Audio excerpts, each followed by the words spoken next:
মৌলবাদী শব্দটির অর্থ কি?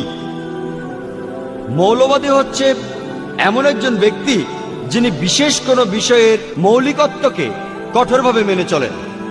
উদাহরণস্বরূপ, যদি কোনো ডাক্তারকে ভালো ডাক্তার হতে হয় তবে তাকে অবশ্যই চিকিৎসা শাস্ত্রের মৌলিকত্ব সম্পর্কে ভালোভাবে জানতে হবে। আর যদি সে একজন মৌলবাদী না হয় তাহলে সে কখনোই ভালো ডাক্তার হতে পারবে না।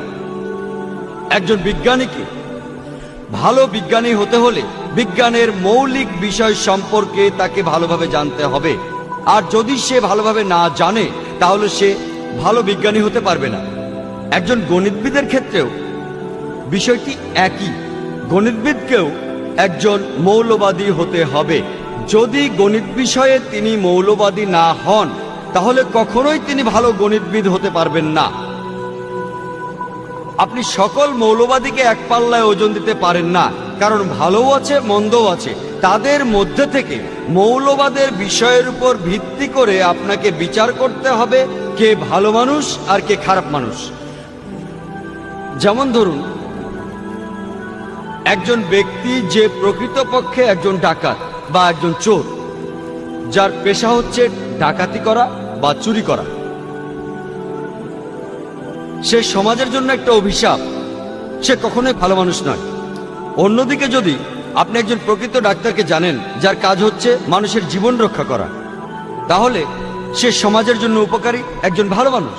আপনি সকল মৌলবাদীকে একই মাপকাঠিতে পরিমাপ করতে পারেন না, কারণ এদের মধ্যে ভালো আছে এবং খারাপ আছে। যার যার ক্ষেত্র অনুযায়ী মৌলবাদীদের পরিমাপ করা উচিত।